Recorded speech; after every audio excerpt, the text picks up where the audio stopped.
I think with Blake, you see what you get. Like, she's just such a charismatic, fun, genuine human. And so she brought that to Lily's character. Like, I can't tell you how many times I laughed on screen, but she also makes me laugh off screen.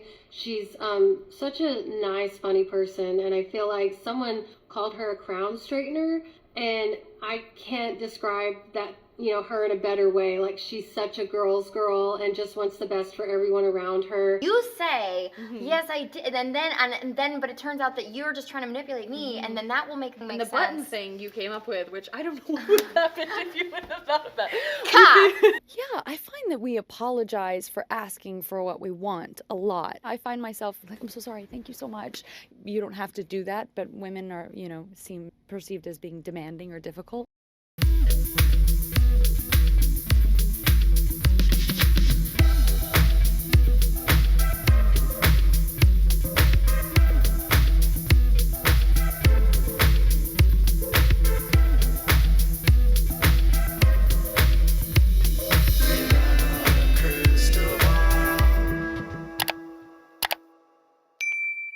Hey besties, welcome back to my channel.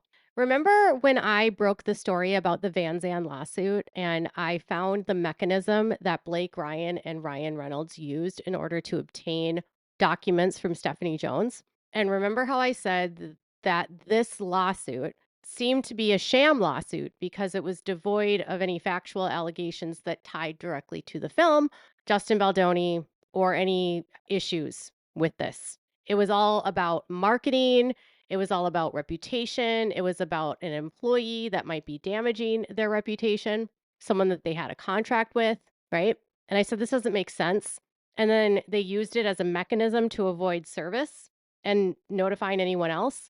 And do you remember how Blake Lively's team acted like it was totally normal, that it was not done for those purposes, and they were just using it as a tool for discovery, and that all this faux outrage about Vanzan was for naught? Lively's attorneys filed their response to the statement of facts. It's a 56.1, and it's filed in conjunction with the summary judgment. And in their response, they don't dispute that Vanzan was filed on October 1st, and it was used as a mechanism because in the state of New York, you don't have to notify people.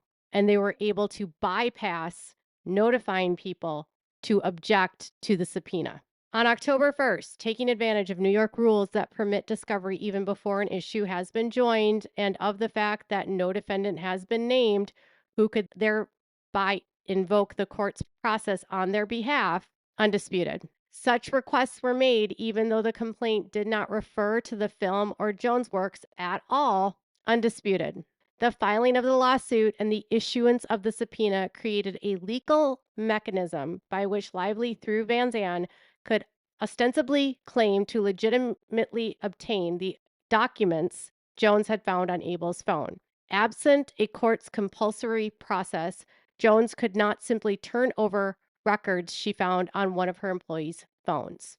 Undisputed that the initiation of the Vanzan lawsuit and the Vanzan's issuance of a document subpoena to Jones permitted Vanzan to request the categories of documents therein, but otherwise disputed that absent a court's compulsory process, Jones could not simply turn over records she found on her employees' phones, which is a legal conclusion. Do you notice how she ignored the part where it says documents found on Jen Abel's phone? She ignores it and says documents that she requested, categories of documents requested. And then she's trying to claim she's ignorant to the fact that Jones could not simply turn these records over without her employees, without a court order. I mean, if that's true, Blake, then why issue the lawsuit at all, right? She then doesn't dispute that New York Times published an article with the contents of Jen Abel's phone, but tries to claim that it's disputed that the article cited documents from Abel's phone that Vanzan had obtained, which is not supported by any evidence. What? They're direct text messages from her phone. And she's trying to say that she wants the judge to look at the complete contents and not just what they're saying. So she admits that she handed over all of this to the New York Times, and that the New York Times then published the article with Jen Abel's phone that she admits she obtained and started the Vanzan lawsuit specifically for the purpose of not notifying anyone. And then, in order for her to get around the fact that she spoke to the New York Times, she just says that the CRD complaint alleged these things. It's bananas what is in here. But the long story short here is that she flat out admits what we've said all along. She did Vanzan to get Jones's ex-employee's phone and the contents of that phone that Jones did not have a right to go through. And they did it in New York specifically because they could get around the mechanisms of having to notify Jen Abel. In California, had the subpoena been in California, Jen Abel, Justin Baldoni, and Wayfair legally all would have had to been notified. So for all these months, Blake has lied, and her husband, through their agents and their attorneys to the public about Vanzan. And in court, they had to admit it. It's really obscene if you think about like how they gaslit people, and that when you and I are looking at literal facts, they're like saying, no, that's not true. But then here they're saying, yes, it is true. We're just kidding. Now, when it comes to some of the claims about Jamie Heath with like the trailer and the birth video, you recall that when he showed her that, he also claimed to have shown someone else that was with her at the time, right? And apparently that person was Angie Janetti. And Janetti testified in her deposition that the image that Heath showed her was what was in this lawsuit, right? And it's all about the birthing video that Blake says is porn. And it's completely redacted, but her response is not redacted. Disputed that Heath showed Giannetti the image to the extent that refers to the same material that Heath showed to Lively. Giannetti does not know if the video Heath showed her was the same video that Lively saw. What are the odds that Jamie's on set and he shows Blake and Angie completely different videos? You have an executive from Sony disputing the video in testimony, and Blake is still doubling down that this is the porn that she was seen by Jamie Heath. This was the porn he subjected her to, which is not porn, by the way. And you know her 17-point agreement that she claims was her speaking out? Remember that? She claims that her protected activity was this letter where she alleges to have told Wayfair about the sexual harassment that she had endured, and that by at least November 10th of 2023 or November 9th, Wayfair was on notice that they needed to, not delete records. Remember that? Because that was her notification and that was also her protected activity. Remember that? Lively's email did not mention sexual harassment or discrimination or make any accusations that any conduct rising to that level had occurred. Undisputed that the document reflects the quoted language in the first sentence. Disputed as to the second sentence to the extent it suggests that Lively was required to use specific buzzwords like sexual harassment or discrimination. Buzzwords. Or that Lively had not made any accusations that any conduct rising to that level had occurred. So apparently her protected activity didn't require her to use words like sexual harassment or discrimination. That's exactly what you're supposed to do when you're reporting protected activity. Like, it's you reporting sexual harassment. It's you reporting discrimination. And your 17-point agreement, you're now referring to sexual harassment and discrimination as buzzwords. Those aren't buzzwords. Buzzwords. Like it's a PR spin. Buzzwords. Have you been sexually harassed in your life? I have. Have you been sexually assaulted? I have. Could you imagine being like, you're telling someone this happened and Blake's like, I didn't know I had to use, why are you using those buzzwords? Buzzwords. I'm actually pretty appalled that her attorneys put that in there like that. And it feels like something Ryan Reynolds would say, or like something sarcastic that he would say, because these are supposed to be the claims that she is making. They are supposed to be the reason why she was getting protection. And now sexual harassment is likened to the term buzzword, which is fashionable often technical sounding words or phrases, especially in business or tech, that gain popularity to describe trends or concept, but can sometimes lack clear meaning or become overused. Sexual harassment is not a buzzword, nor is discrimination. It's super offensive to even refer to it that way. And it just shows you the level of how unseriously that they take this case. Something else she doesn't dispute is that she never contacted human resources, nor did she file a sexual harassment complaint with Sony or Wayfair's HR departments at any time. She says undisputed that she did not contact an HR consultant or Sony's HR department. So she's claiming she made a claim of sexual harassment, that she brought claims forward, which was her protected activity, right? But she didn't go to HR. She admits this. She admits she did not go to human resources. And her response is that it's a formal sexual harassment complaint is vague. It's not vague. It's exactly what you do if you are in a workplace and you have been sexually harassed. You file a report with human resources. And this idea that like Jamie Heath just barged into her trailer, she doesn't dispute that she let him come in. But then she disputes the fact that he didn't stay turned around the whole time and that he did look her way at one point. Isn't that what Jamie has said the whole time? The whole time. It's incredible that when confronted and having to face the facts, she can't dispute the facts.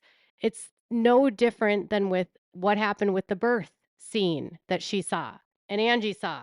I'm really disturbed by this woman who, you know how they always make jokes online about like how people make up alternative facts? I feel like Blake is someone who makes up alternative facts. You know, like there's always like, "Oh, that's fake news," or that's not true. Don't trust this media outlet. Well, I would say if I were Blake, if I were listening to Blake, I'd be like, don't trust Blake. She is alternative facts and fake news. Here's an example of Blake Lively's alternative facts. In August of 2024, Baldoni himself repeatedly made positive comments about Lively in the press. Undisputed that in response to a question about whether he would be directing the film's sequel, Baldoni told Entertainment Tonight, "I think that there are better people for that one. I think Blake Lively's ready to direct. That's what I think." Disputed that this comment can be characterized as a positive comment about Lively when the public connected this statement to rumors that said Ryan Reynolds and Blake Lively wanted to take over the scripts or they made so many edits. So, are you admitting that it's not positive for him to say that you should be the director? And you're saying that because his comment was linked to the possibility that you took over scripts and edits, that it's somehow still not a positive? Alternative facts. When it comes to Shasti Flaw and that video that the New York Times tried to say was what was the precipitous for all these other videos getting uncovered about Blake. So remember how they were saying that Shasti's interview with her from 2016 during Cafe Society when Blake was rude to her and said, "Congratulations on your little bump." And they tried to claim that because once upon a time Shasti was supportive of Johnny Depp, somehow she must be friends with Melissa Nathan. And so Melissa Nathan must have told her to put out this video. Well, turns out that she has not put forward any evidence to suggest that the little bump video is not genuine or that the defendants had any contact with the reporter in the video. Undisputed. So the New York Times, that was one of their biggest key like proving points was like, this is proof that they orchestrated a campaign. They got this one woman to post this one video, and that video is what started a tidal wave of other negative reactions. And now she admits she has no evidence for that claim. When you start to like pull the thread of her lawsuit and you just one lie just unravels and another lie unravels and another lie unravels, that's how you get to where you don't believe her claims, right? Shasti always said, "I don't believe her because she lied about me," right? That's always what I said. I don't believe her because she lied about me. She said I was part of a smear campaign and I'm not. And it's interesting because when you look at leading up to what happens with the film being edited and the premiere, they don't dispute really much of all of it, any of it. Like, they don't dispute that Ryan was running around, running his mouth, planting stories. They don't dispute the testimony about what happened with WME and the call that Ryan made to them, right? And they somehow decided to unredact something that Wayfair had previously redacted. And it says Lively's been brilliantly choreographing this for a while. Choreographing this. Like she's orchestrating this all to keep him out of the premiere. Baldoni's had that text was redacted. She put that in her response. So WME was of the opinion that they were doing all of this to take over the film. This was all a plan from day one. And when they try to say it's Maximum Effort that did the marketing, they try to pivot and say, no, this was actually the marketing that Wayfair approved. This was your marketing, even though Maximum Effort is the one that did the marketing. There are so many lies when you start like looking through here that there's a reason why with their motion for summary judgment, they couldn't even argue half the things or even defend it. Like they want to claim $160 million in damages, but they can't dispute it because of the contract and the way that the contract is written. Because if she wants to have the contract enforced, she has to go by what the stipulations of the contract are for damages. So it's my belief that her team knows that the damages that they're trying to collect are unsupported by the contract. So on the one hand, they're saying you need to abide by the contract because we need California law. And on the other hand, they're trying to get damages that are not allowed under that contract, which is why they can't argue for the contract or they can't argue for the damages.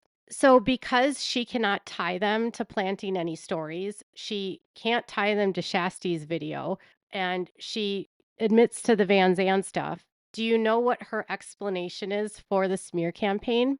Her explanation is that because Wayfair amplified videos where people were supportive of Baldoni. So in all of her examples where she's saying that they're boosting content of creators or videos of fans that are supportive of Baldoni. And they are putting out stories that are supportive of Baldoni. And they're trying to suppress and kill negative stories that she and her team are planting against Baldoni. And she says that because they boosted positive stories about Baldoni, that allowed the algorithm to push up negative stories about her. So she claims that their manipulation of the algorithm is not that they planted any of these negative stories about her, but that because they put out so much positive on Justin, it made her look bad. And then all these other videos started to go up. And that's not how algorithms work. Just because Justin gets good PR or people are supporting him doesn't mean that all the videos about her start going up the way. Oh, we're going to remove all the stuff about Justin. So we're not going to focus on Justin. They're two different search terms, Justin and Blake. Blake has a much bigger audience, so of course she's going to have a much bigger backlash. She has no smear campaign. That's not a smear campaign. His team elevating positive videos of people supporting him and then trying to kill negative stories that she's putting out about him is not a smear campaign. That's why they can't win. And they literally admitted it to the court. So are you surprised? Tell me what your thoughts are in the comments below. Make sure to give this video a thumbs up. Make sure to subscribe to my channel if you haven't subscribed, and click the bell so you never miss a video. Thanks so much for watching. Bye, bestie.